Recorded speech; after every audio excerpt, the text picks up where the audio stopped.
Welcome to another episode of the MGA Library Podcast. Today we're talking about something that is very interesting and something that I very much enjoy.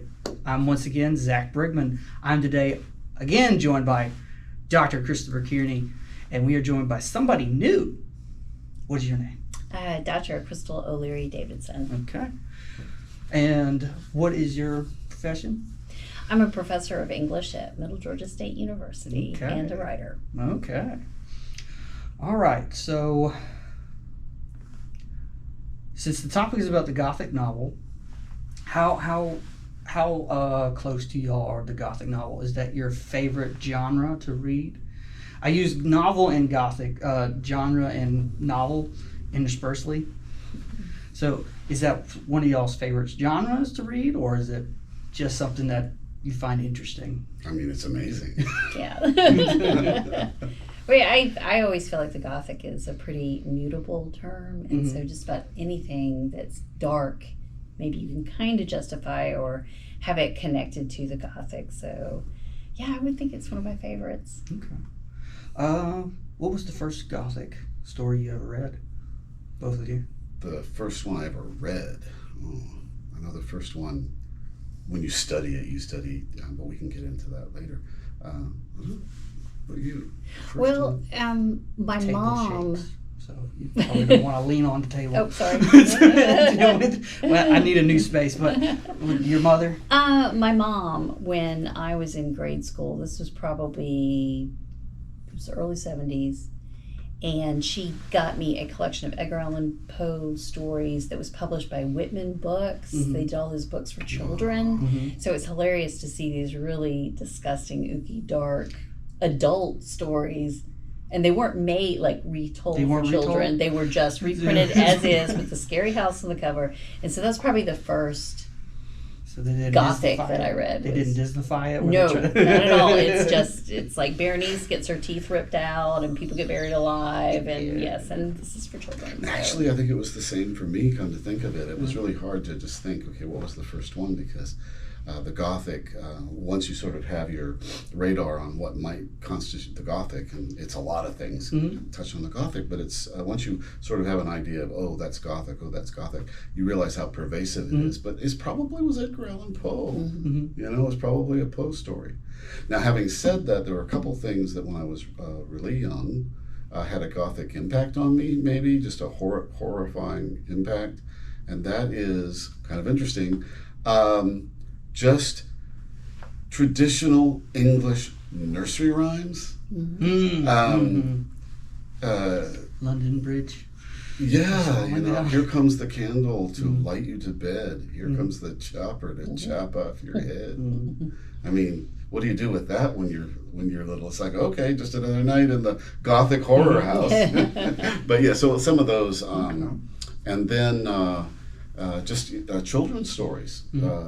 Some children's stories can be quite scary. So that was probably my first Gothic per se, and then at some point, I want to say obviously Poe, because there's so much there, and it was so easy to access for some reason, whether it was the poem, whether it was the Raven, or you get into some of those stories.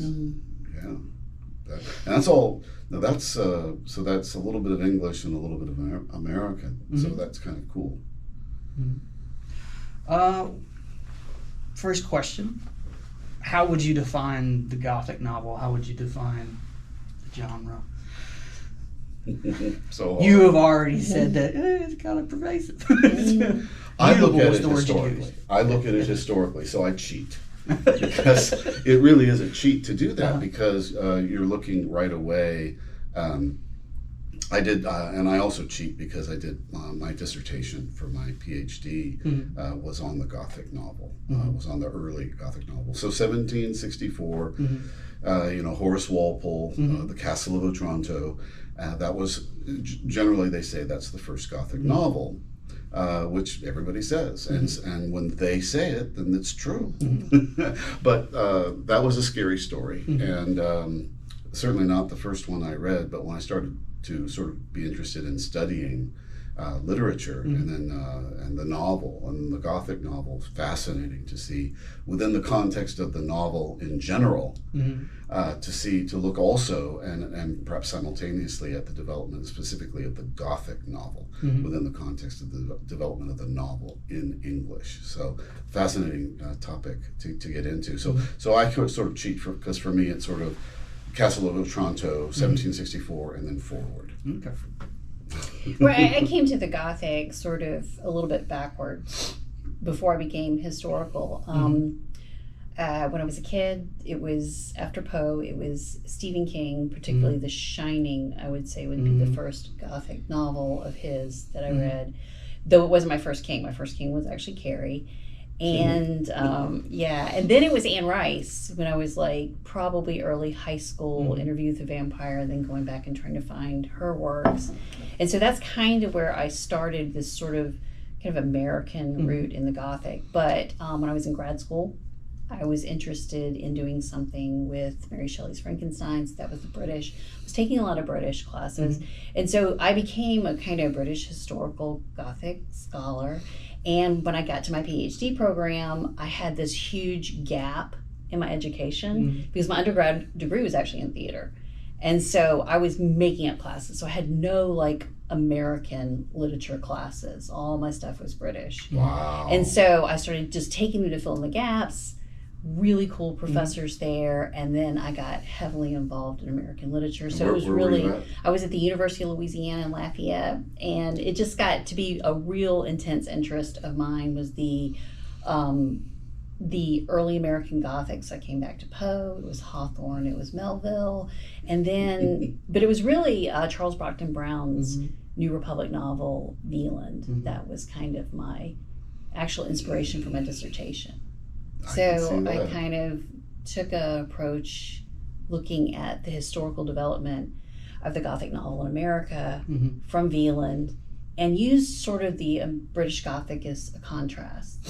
So there's this thing about a found text in the British Gothic. You know, somebody always says, I found this diary or this cache of letters, and that's what my narrative is. Because they didn't know how to tell a story. It was the early novel. Yep. But it was also this kind of like, we're going to distance ourselves from the racy material here. I didn't make this up. True. I found it, and I'm just recording it for you. But what was really funny was everybody who was reading it knew that Horace Walpole actually wrote that story, or that Matthew Lewis actually wrote The Monk, and it wasn't some diary he found. Exactly. Don't shoot me, I'm just the messenger. I'm just the messenger. But my dissertation was focused on the American Gothic and how it uses textual framing very different from the British Gothic. They don't use it as a narrative premise. They use it, it's almost like a anxiety of creation. The texts become these sort of fetishes. Oftentimes there's books in Gothic novels that aren't part of the narrative structure. They're these closed texts. And Wieland has a famous diary structure and letter structure, but within it there's like a second secret diary that the heroine has, and my professor at the time when I took the class in grad school was like, I wonder what Clara Wieland's private diary actually says, and I was like, oh. And that was sort of the inspiration for my dissertation. That's really cool. I never noticed that was a distinction with British Gothic using that frame device. I never noticed. Even though I've read Dracula, that's very heavily. Last Man on Earth by Mary Shelley was still one of my favorite stories. It was so good. But I never noticed that until you said that. Oh, by the way, LSU Alexandria all the way. Oh, well, I won't hold it against you. My family's from Alexandria, so that's why. Actually, no. Anybody from Louisiana, that is awesome. That's my spiritual home. So. My dad went to seminary in New Orleans, and that's where he met my mom. And my dad's like, "Yeah, it's really dark there. I understand." But that's another thing that we could talk about. Yeah, that's right. But so the second question is, I asked about the Genesis. I was going to ask you about the Genesis. So you mentioned Horace Walpole. So was that the first story that ever had the word Gothic in it, Um, or was that attributed that's to what him they afterwards? say. They say it, so it must be true. Yeah, Yeah, I mean, sometimes generally it's like a nobody Gothic argues story. about that. Yeah. Yeah, it really is given that, and it's interesting because what Dr. O'Leary Davidson's talking about textual use of embedded narratives and frame narratives. That's it's pretty interesting, and it's pretty interesting to think about the impact. First, the reasons. Don't shoot the messenger, Right. Which really points to sort of Victorian, pre-Victorian, Victorian, modes of public morality. But at the same time, it's really interesting just in terms of how you sort of enter the story. And that's not a Gothic thing. That's something that in the British tradition, really the first novels arguably are, epistolary, And so how they play with that and how it becomes, and then you mentioned Frankenstein, which is a little bit later, so we're kind of jumping ahead a little bit to 1818, which is fine, but that also is, has a frame tale, which is letters. And what was the time difference between Walpole 1764 for Walpole, 1818 for Frankenstein, and I really find that, just coincidental, but I think it feels significant that for studying the early Gothic in terms of the sort of the genesis of the Gothic, 1764, a lot happens between 1764 and 1818, and at 1818 is Frankenstein, the first edition of Frankenstein, which is very Gothic, as well as being science other fiction. things, first science fiction in a way. So there's a lot going on there,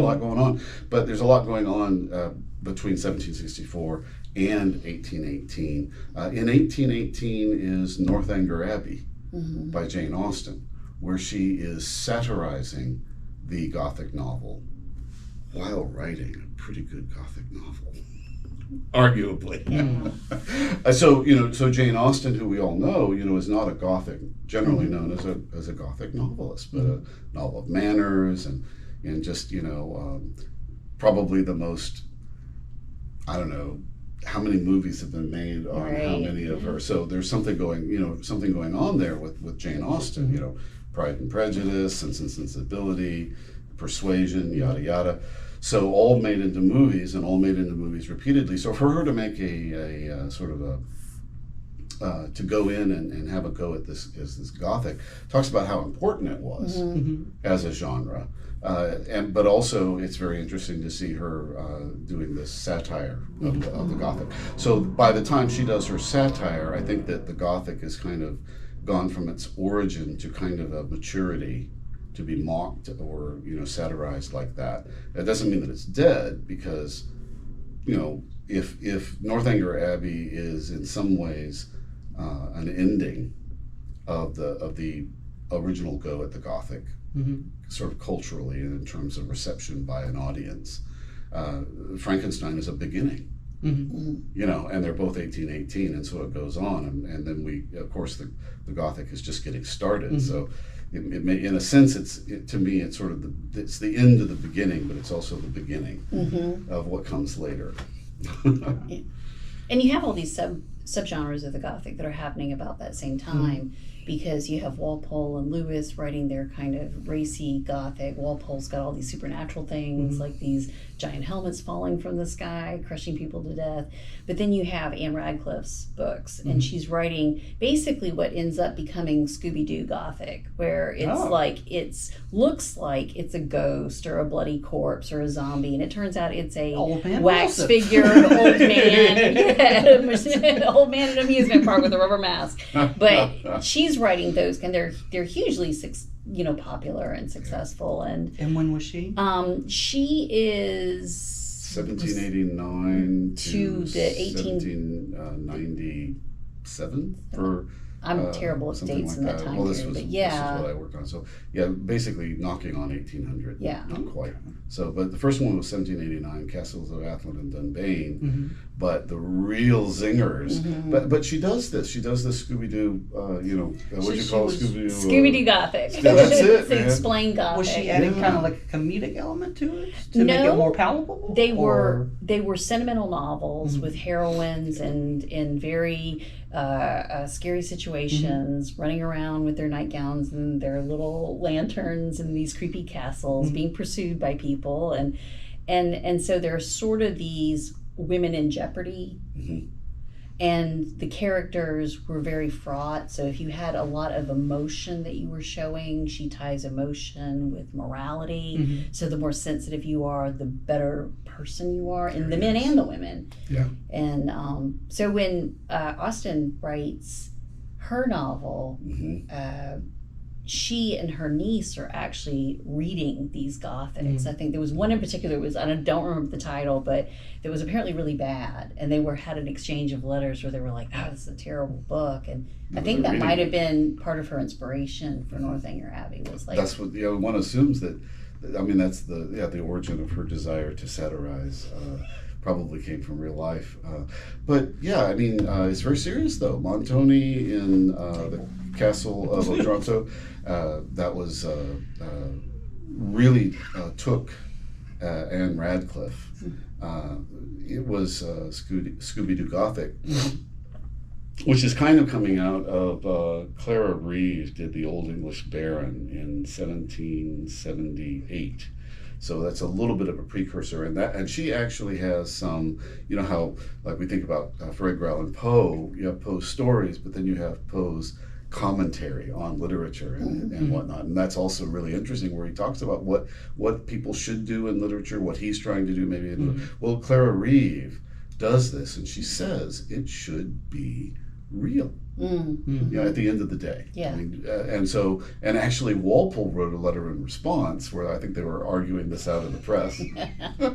And he said, that's ridiculous. It's the Gothic. There's no reason it should be real. Right. It should be fantasy. So fair point to both of them, but I think her sort of angle won in the sense that going forward, Anne Radcliffe with going forward, especially into the Mysteries of Otranto, that those are some pretty scary. We know that it's real, or we're not sure, but it ends up being real or whatever. But that's some scary stuff. I mean, I was probably having some bad. She takes it it's psychological. Yeah.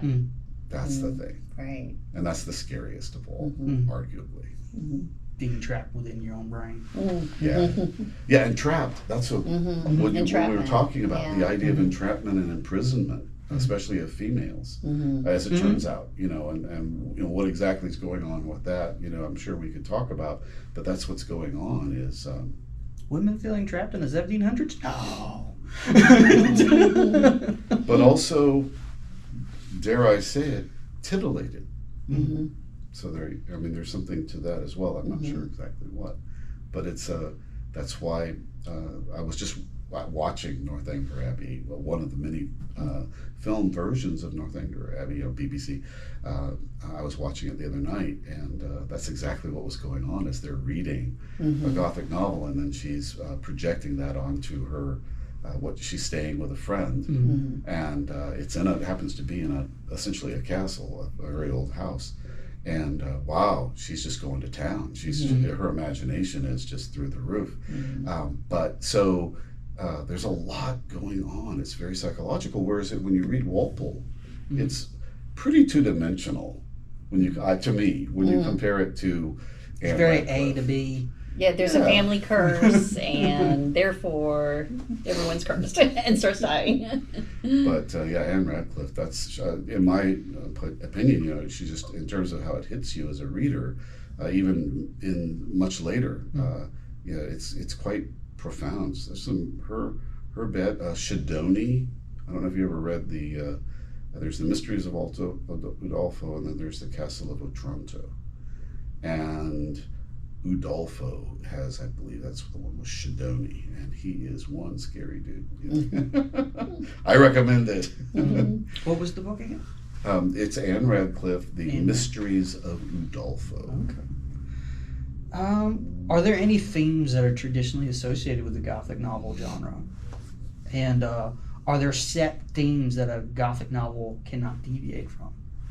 Well, I think that there's that famous quote by Judge Potter about pornography. I can't give you a definition, but I know it when I see it. Yeah, there you go. And that's all often co-opted by scholars of the Gothic. It's how do we define this? It's a controversial definition, but we know it when we see it. So oftentimes, and sometimes this is frustrating, sometimes it's fun, the Gothic definition boils down to a laundry list of set pieces. You have to have these certain things for it to be Gothic. And I think that's what's really interesting with that tension between British Gothic that has to have architecture. It has to have castles, they're symbols of power. It has to have cathedrals or churches or abbeys. Those are symbols of religious repression, particularly if they're Catholic, because Protestant England's like that's foreign and scary. And then you get to America, and there's some scholars that said, well, you can't have a Gothic in early American because America has no history. It has a historical vacuum.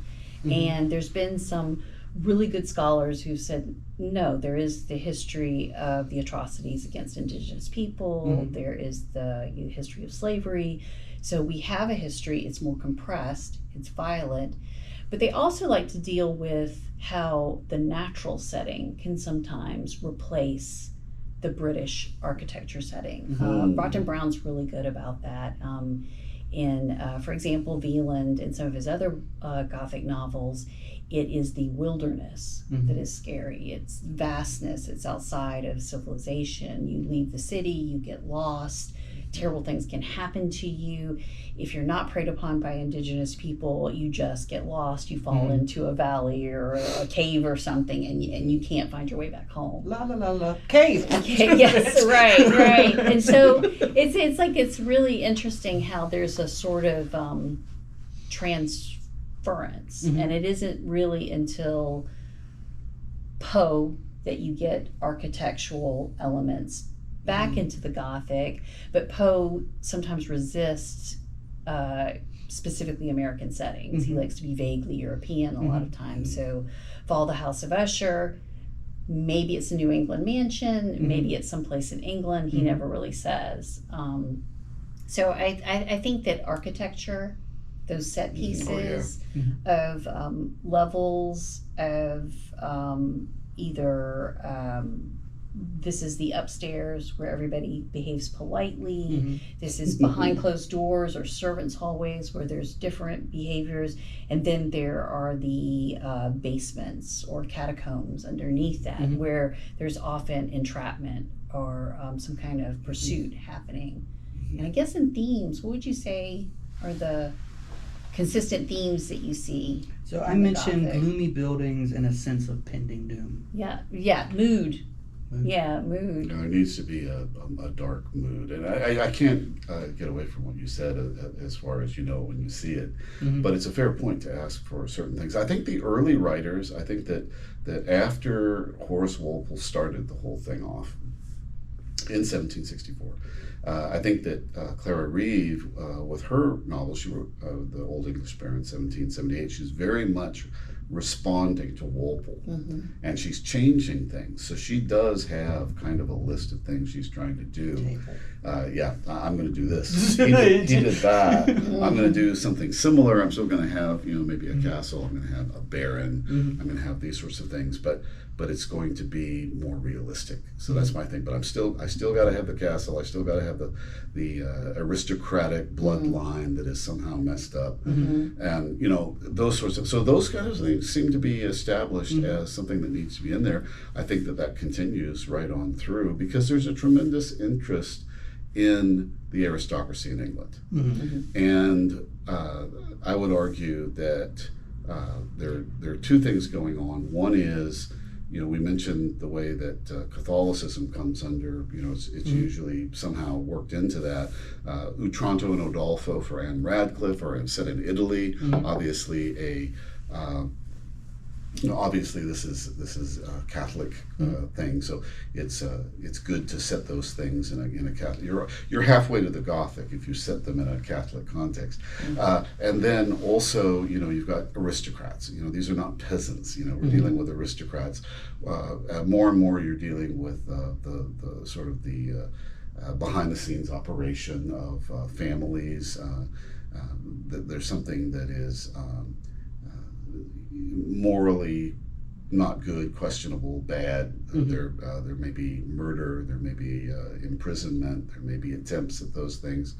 So what you have is, for the English at this time, is people acting, I would argue, with outside the law, taking the law into their own hands, as maybe a medieval baron might have been considered as they're going to take the law, or did take the law, or perhaps at that time they were the law, But in England of the 18th century, you're in the rule of law is very important. You're in a constitutional monarchy rather than simply a monarchy. So things have changed, but I would argue that that's part of it, is this idea that there's something scary about people who would take the law into their own hands, and there was a historical precedent to that, but there was also, if you change your geography, this is still going on in in different places. It might be happening in Europe somewhere, in the Carpathians or something, where it's not a bourgeois constitutional monarchy. You're dealing with something that's much older and More therefore feudal, more feudal, so perhaps scarier. And you didn't have to go very far, just into the Highlands of Scotland and Ireland, and you've got some crazy stuff going on in terms of things that don't sort of toe the line legally. So they're kind of scary. So the Gothic, in part of it is that. And then I would just mention that along with those kinds of things, there is the sense of what do they call it, ennui, the sense that they're bored. You've got Decadence. rich bourgeois, leading to sort of decadence. And so the decadent part, and does that stay part of the Gothic, a sort of a decadent thread as we go across the pond to America? Does the Gothic stay decadent, or? Well, I think with the Gothic in America, you have an even more double down critique of the aristocracy. You than see that in the would. Southern Gothic. And then the Southern Gothic too, that kind of decadence of the those in power. So yeah, I definitely think that's decadence and critique of the aristocracy is an important part of the American Gothic as well. Never liked the aristocracy anyway. Go back a second there. Did you say that the environment outside of buildings could also have been used as a way to be as a Gothic setting as well? Is that Yeah, what you said? absolutely. So in that essence, are Westerns Gothic? The Searchers? Well, I probably not. Dang it. Although there is an overlap. There's a fascinating book, and I forgot the author's name, but it's Gunfighter Nation, where the author looks at our history of Western films and Western narratives. And the Western probably shares some elements with the Gothic in terms of people's interaction with these wide open spaces and the dangers that they hold. But I think you can have a Gothic Western. Ravenous, the film where they're locked in they're soldiers, they're locked in a fort, and for whatever reason, it's like the winter's got them trapped there, and they actually devolve into cannibalism. And so you do have definitely enclosure, entrapment. There is a social hierarchy that starts to break down. And then, of course, the ultimate taboo of like eating another person. So is broken. So it's kind of a horror Gothic Western. So you do have those narratives. Okay. So Gothic can be kind of like, it's almost like an augment to different stories as well. That's a good point. Yeah, absolutely. The Gothic can be a Gothic story, or it can be like a flavor that's added to something. You can have a primary story, and then you can have a Gothic overlay. Tim Burton's Batman's a great example of that, and his following Batman films. They're Batman films, they're cartoon movies, but it's Tim Burton, so he's going to have a kind of Gothic flavor to the set dressing, the art design, and some of the story elements. If you read the comic books, it's very Gothic. Absolutely. Oh yeah, if you're, my favorite comic book. If you're a DC Batman fan, yes, there's those heavy Gothic elements there. Okay. I was going to ask a question about how the Gothic novel is viewed in academia. We'll cover that next. But first, we've talked about the British Gothic, and we've touched on the American Gothic. When did the American Gothic kind of take shape? Did it begin with Poe, or was that? I actually think that Charles Brockden Brown, with his 18th century novels, he's our first really American novelist, and he's a Gothic novelist. And in particular, What did he write? Wieland is his most well-known. Okay. It's based loosely in a story of a man who, this is a true story, in the Philadelphia area, goes crazy. He murders his entire family, says he hears voices telling him to do this. This was actually a news story. Sort of inspired Brown to create the story of this family and these two orphans in the family, and this guy comes in and sort of inserts himself into that dynamic, and there's sleepwalking and there's voices, and at least one of the family members just starts to slowly lose his mind. And it's all told through Clara Wieland's I think it's a series of letters to a friend sort of after the fact. Oh, wow. And so there's the letters to the friend after the fact, then there's her diary, and then of course there's the secret diary that she keeps that we don't actually see what's in that diary. So that was That's they were probably the following the first. framework from the Gothic Yes. in England. Yes. When did the diverge happen, where they stopped using the bit of the framework, like how Poe? Well, that is actually something I think that you can see it in a Poe short story because, well, it's short, so they probably do away with that framing device. But I'd actually see that some kind of framing device or some kind of use of text as being important to the Gothic story continue. So you have, Because it adds some sort of credibility to the story. it's a combination of Americans love something that's a true story. So if you say this is a true story or based in truth, people are like, oh, I know certainly my students are more interested in something that's quote unquote real. But of course we can kind of question about, how a story's put together and not exactly real. But with Brown, you see those elements in his 18th century novels. Nathaniel Hawthorne plays with a framing device. At the very beginning of The Scarlet Letter, there's an essay he published sort of as a foreword. Originally it was a standalone, but it becomes the foreword to The Scarlet Letter, called The Custom House. And he talks about how he's got this job working at this custom house. He's so bored. He has to do this like 2 or 3 days a week for a few hours, and he just whines that this is just like killing his creativity. And so at first you think it's just kind of a rant about political appointments and work, but then he goes into an attic one day where he's working at the custom house, and he finds this stack of letters and documents. And he says, this is the story of Hester Prynne that he finds. And so you're like, oh, it's a British framing device. He's going to use this as justifying it as the truth. But then he finds in the stack an actual piece of cloth with the Scarlet Letter on it. And he talks about taking it off and putting it on his chest, and it kind of inflames him and animates him. It's like there's a magical element that, of course, is not true. So you've got this idea of him playing with that. Is it truth because here's the proof, here are the documents, or is it a romance with this is imagination and that's symbolizing that piece of cloth there? And so you have Hawthorne doing that, and then you have a lot of narrative pieces in Stephen King, particularly early Stephen King. You have it in Carrie that way, is written with a series of documents. The Shining is a series of documents, some of them closed text that kind of possess Jack Torrance. And then Misery is a great example. He's writing his novel, So you have the That's a novel good he's ending. writing, you have the actual story, and then you have it where it blurs. That's a good ending to the Yeah. book. So And I never really thought of the Scarlet Letter as being a Gothic novel. It's probably because I hate that book. oh no. You hate that book maybe because you just haven't had the right experience with it. I knew who the dad was within the first couple of pages. Which is not the point of the book, though. It's not the point of the book who the daddy is. Okay. So, has the Gothic novel been revered in academia, or has it been seen as like, don't worry about that?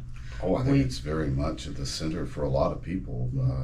I think it's pretty central to. I mean, if you judge from, I used to go more often than now, but I used to go to conferences of academics, the International Gothic Association, and maybe that colored my perception, but that was a lot of people who were pretty serious about the Gothic, and it was so interesting. I think it's a well that still provides a lot of water for sure. But what were you trying to get at? Well, this is coming from a personal experience. Before I got into library school, I was going to go to another school. I'm not going to mention its name. I was going to go there for the creative writing degree because I write creatively. And when I told them that I wanted to write genre fiction, they're like, "Oh, you can't do that." Well, and that's where I was going to jump in about they were like, we write stuff like Flannery O'Connor, and I'm like, I don't really like Flannery O'Connor. I understand her importance, but I don't like kids being shot. So that's probably why I don't like her. But I like, when I write, I like to take pieces from everything and put it together. I don't like to be pigeonholed into something. And so when he told me that I had to write a specific way, I was like, I guess I'll just be a librarian. Well, I will say two things. First, to speak to your experience in a creative writing program, and we won't talk about whatever school that was at. No. But there's actually, in the last, I would say about 5 years, a huge switch in creative writing programs to genre fiction because you're one of now a whole generation of people coming into these programs that want to write genre fiction. A lot of programs are actually deeply studying genre fiction, including our own school and our own creative writing program here. But you're bringing up an interesting point about academia because the British Gothic is very much revered because it's seen in, I think, in the history of the novel. A key part of it. And I think it wasn't until probably the last 10 or 15 years in academia where popular culture studies has been revered as American literature. But if you say you want to write about Stephen King or you want or to... Faulkner even. Well, I know Faulkner I think is still very revered, but if you're talking about King or other people who are more considered, Anne Rice, genre fiction, then you used to be able to have to take an extra, I think, hurdle of legitimacy. And that's from my experiences writing. No, I think that's true. Yeah, my scholarship from the 90s on has been focused on popular culture studies with the Gothic, and so that's something that you have to be just a little better to justify that. But fortunately, like creative writing programs, fortunately, that's a huge change. Don't see that at all as an issue. Well, past 5 years, it was like 2019 when I did that. But thank you for justifying my anger. I feel that. That's a bad thing. I mean, genre fiction is legitimate. To me, you're able to convey something better than writing an academic paper. Like you can,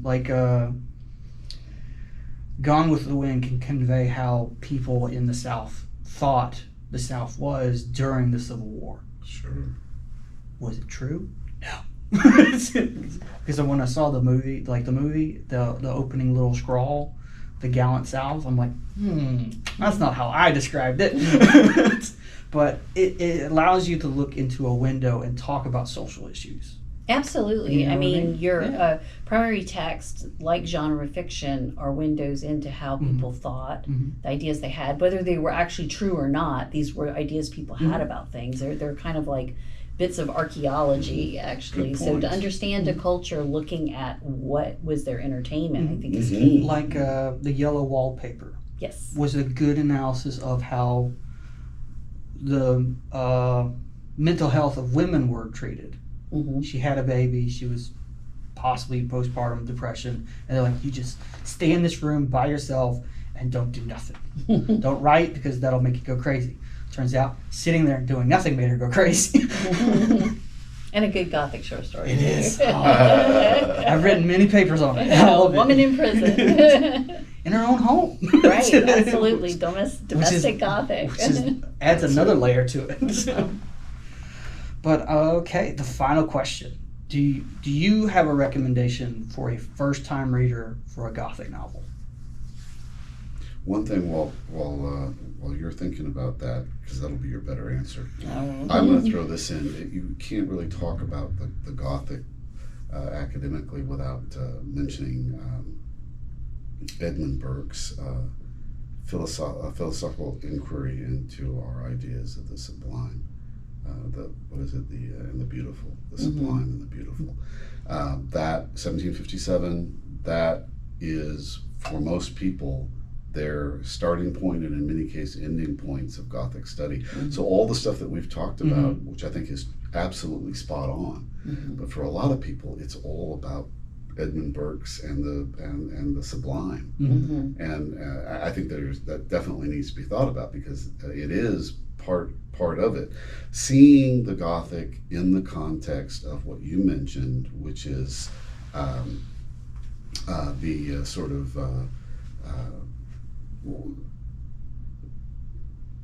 sensibility.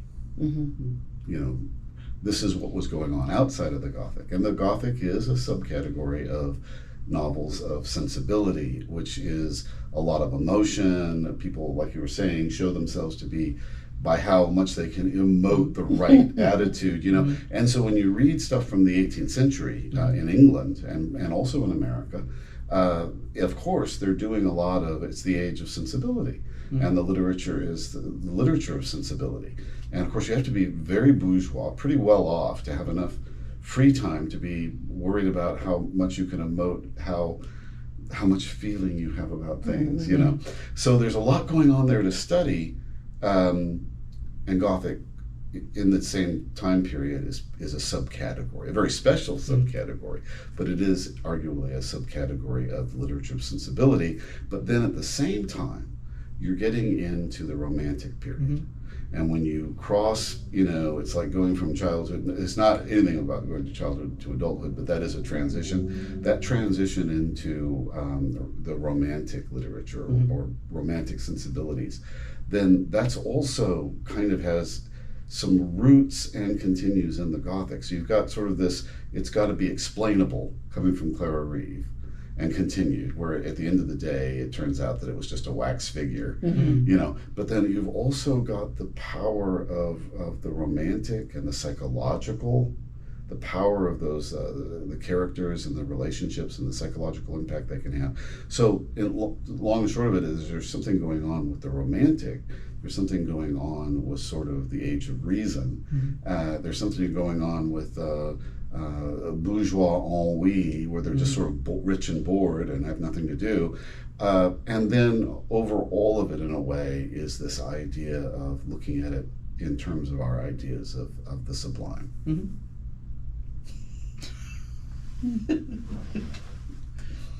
I don't know what to read. First time novel.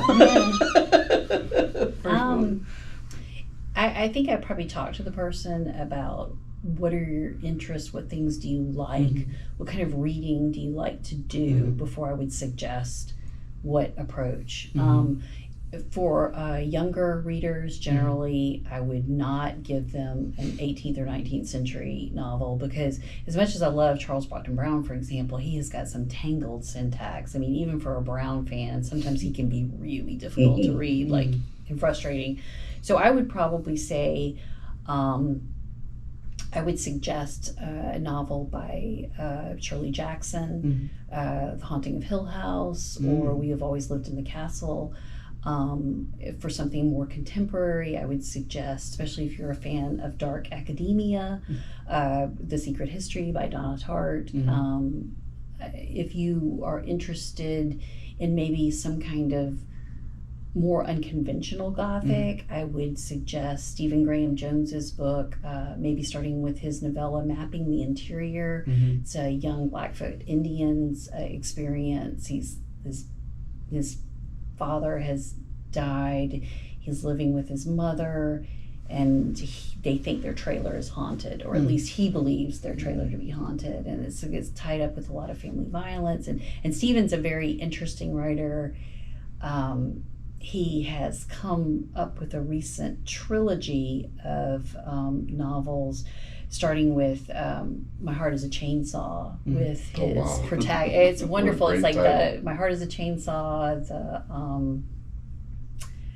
Don't Fear the Reaper, and Indian Lake. There's something, The Haunting of Indian is the third one. I can't remember the title of the third one. And Jade Daniels, his native protagonist, she's a wonderful character. But when you get into those books, that's more of a mixture of like horror and other elements. So it's not a straightforward Gothic. But I would say probably Mapping the Interior would be a really good novel. So kind of start concurrent and then work your way back. Yeah, I would say I would say Stephen King's a great. The Shining is probably, to me, my favorite Gothic novel of his. Anne Rice, she's still early Anne Rice in particular. The Vampire Lestat, Interview with the Vampire, the Mayfair Witches. So probably you get a lot of popular fiction suggestions for me, and then maybe we go back in time.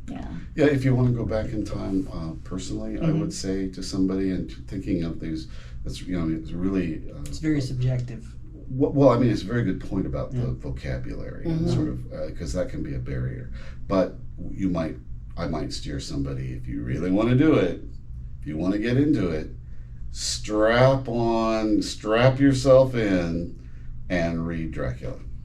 Absolutely. I would say Dracula and Frankenstein, both of those, to me, people think they know what those books are about. But when you actually read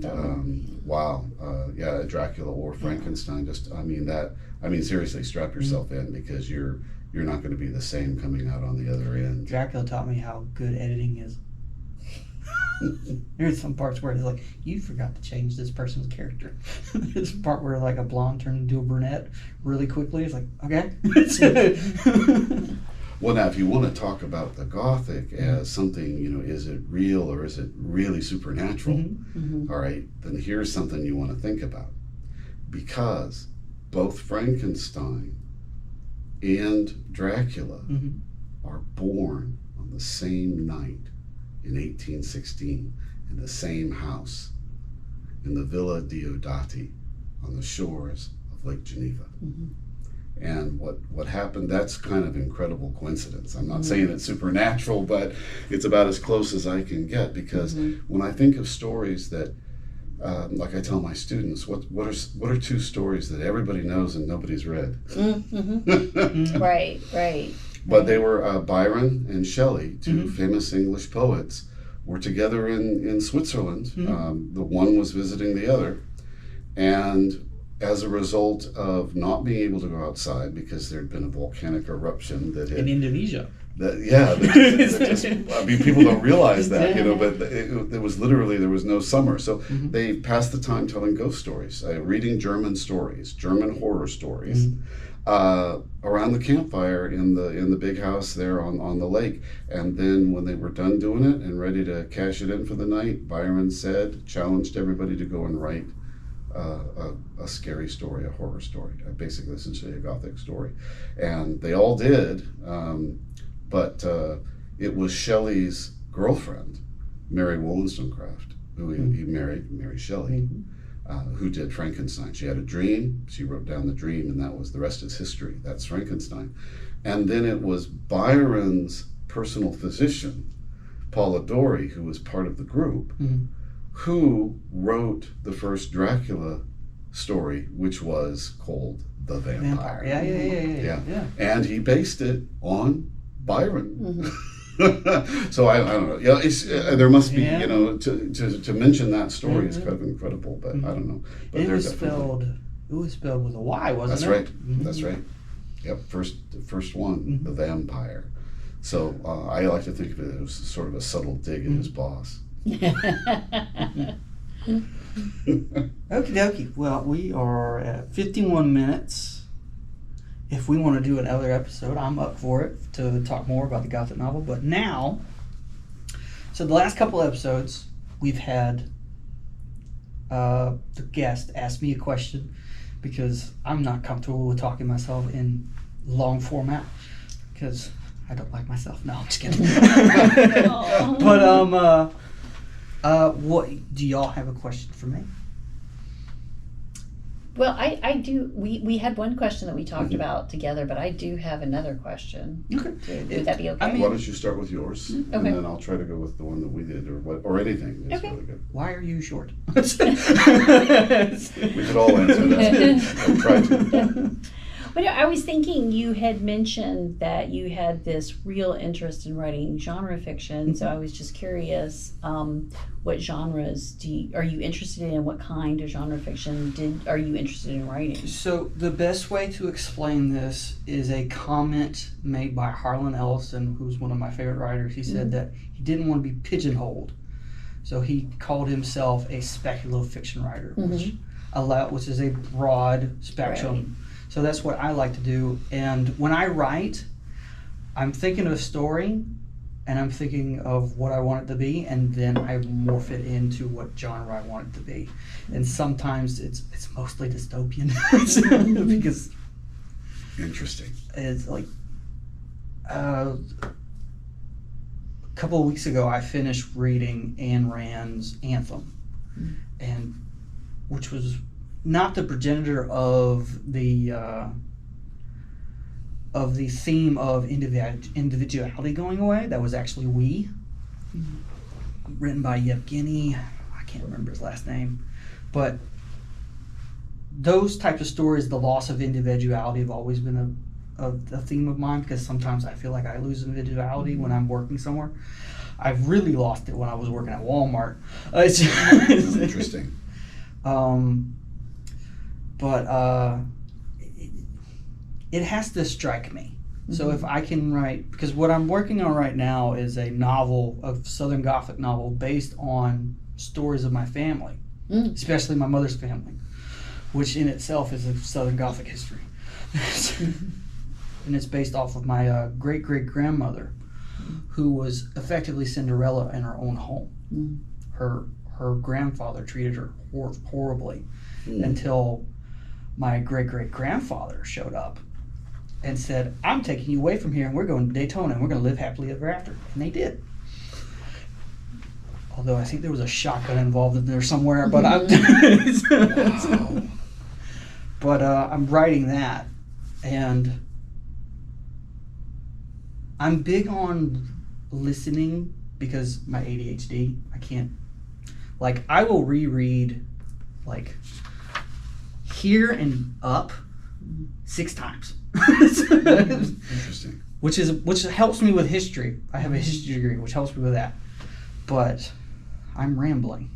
Well, no, when you do this Gothic novel or any Gothic Southern, writing, a Southern Gothic novel, wow, that's really sounds Gothic. Were there any influences that you can identify if you think about it?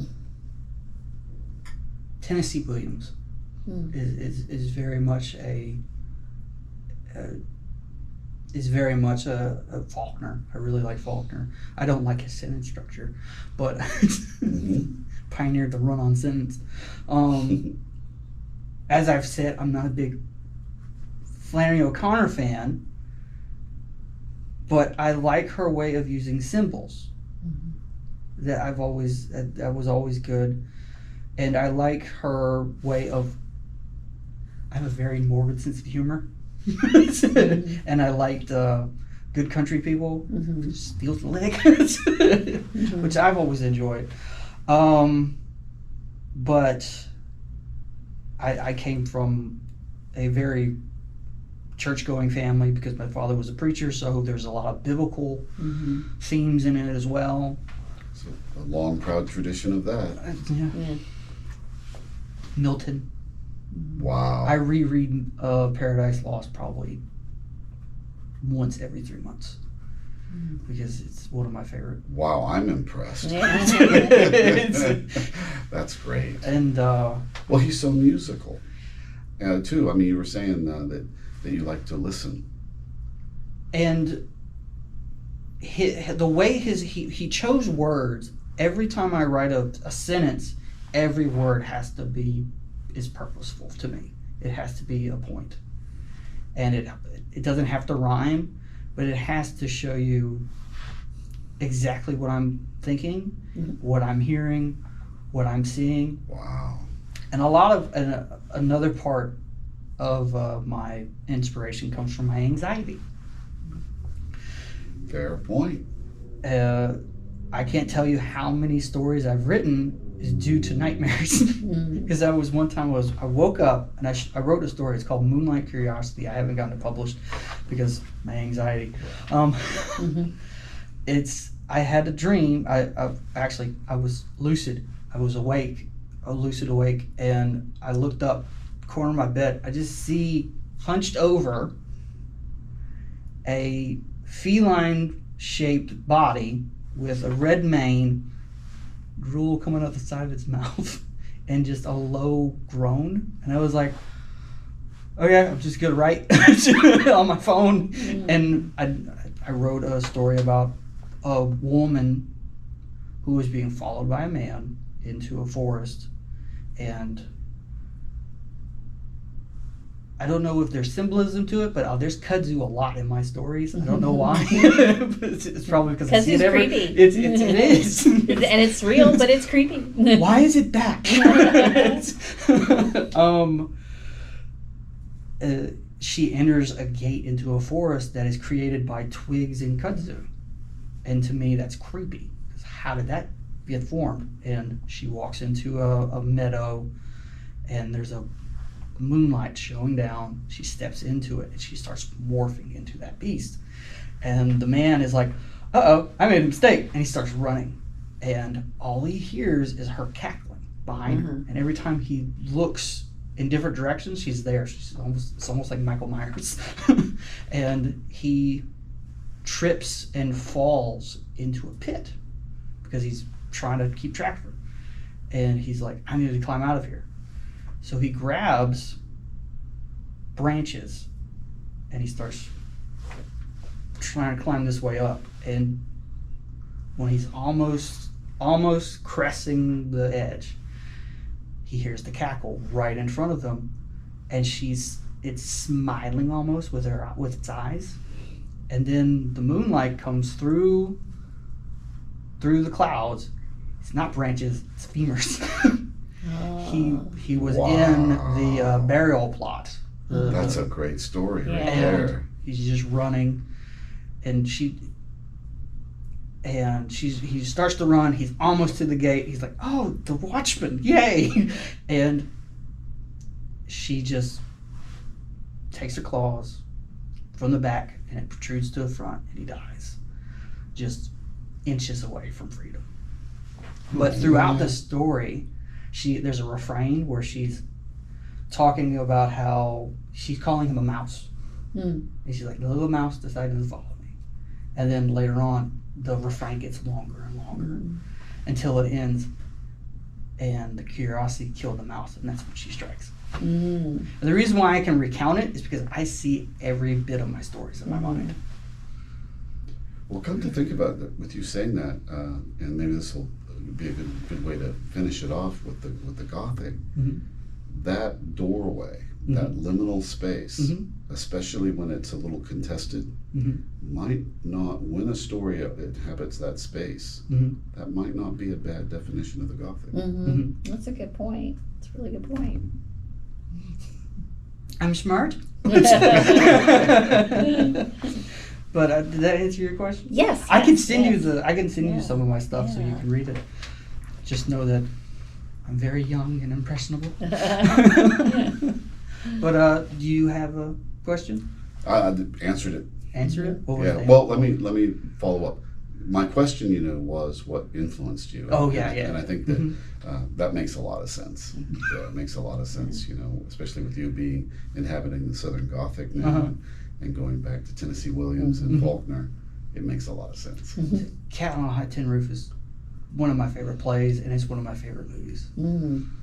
That and it helps that Paul Moon's in it, and Oh, sure. actually, here's the question for you, and then we can kill it. Cool Hand Luke. Have you ever watched it? Yes. Is that Southern Gothic? Or would you classify it as something different? I classify it as Southern Gothic. They're in Florida. It's Southern. Yeah. And there is a sense of impending, well, not impending doom. You don't see it, but I think that's a good example of like Gothic flavor Gothic flavor being thrown on it, as opposed to something that is just solidly Gothic. Yeah, Nosferatu, or Who's Afraid of, what is it? Not Who's Afraid of Virginia Woolf. Was it the baby? Whatever Happened to Baby Jane? To me, that is like a full-on Gothic. Yeah, that would be a clearly Gothic film. Yeah, or Nosferatu would be a Gothic film. But yeah. Well, I have had fun. Oh, Absolutely. I've had fun too. Yeah, Fun. this is great. I wouldn't mind doing this again because you have mentioned that you like your focus was the film of Gothic and pop culture, which means we'll be talking about Alien for so many times. Because There's a lot to talk about That's there. a lot to talk about. Yeah. Sounds fun. I just thought of a joke.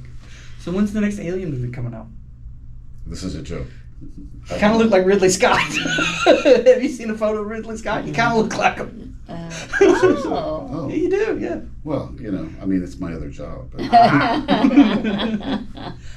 All right. Check out the podcast and check out all the other ones as well. I can't wait to have y'all back. And stay tuned for the next one. Thank you.